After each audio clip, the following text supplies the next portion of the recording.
Let's look at some numbers, though. Here's the Center for Religious Liberty. These are some recent stats. The most recent stats that we have for the year 2024, 415 separately reported instances of acts of violence against churches in the United States. We're talking now about arson, bomb threats, firearm incidents, and shootings, as well as vandalism more broadly. The Biden administration prosecuted about zero of these particular threats in their time in office.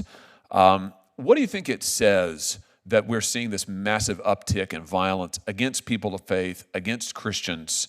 I mean, what's the reason for this, do you think? Cardinal Manning wisely observed that all human conflict ultimately is theological. A lot of our big policy debates in recent years have really been anthropological and religious in nature.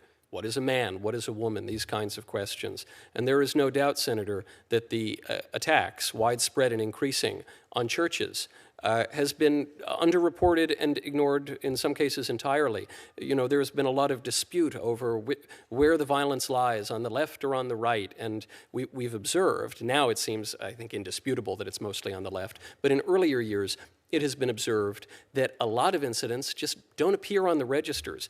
And two of the most prominent that come to my mind recently, the Covenant school shooting, in which a trans-identifying killer massacred Christian children when they were at school, and of course the Annunciation school shooting, another coincidentally trans-identifying shooter, killing school children. The fact that these were shootings related to churches, related to faith, is no coincidence at all. And the fact that Charlie Kirk said that what he most wanted to be remembered for was his faith is no coincidence either. He was absolutely right, and that's the heart of the matter. Let me, I'm almost done, Mr. Chairman. I know my time is nearly at an end, but I just want to press on this point. What message do you think it sends, Mr. Knowles, when our own government implicitly encourages this kind of anti-Christian animus? And I'm thinking in particular of the infamous FBI memo in which the Biden DOJ and FBI attempted to recruit informants into Catholic parishes, in particular traditional Latin Mass Catholic parishes. This is our government now effectively telling the world, you know, we think these believers are kind of crazy. I mean, we think they need to be spied on. These people need to be watched. You know, we need informants in the choir. We need them in the pews. We need them at Mass on every Sunday. What kind of a message do you think that sends when our own government is attempting to spy on people of faith and put spies into pews in churches? 4 words, Senator. The message is, don't go to church. And coincidentally, I'm here today to testify about this event at the University of Pittsburgh when Antifa threw an explosive during one of my events.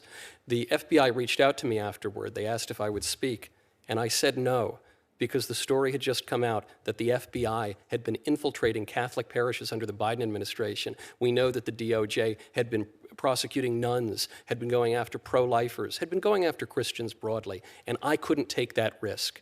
A damning fact about how our government has operated and the position of Christians in the United States.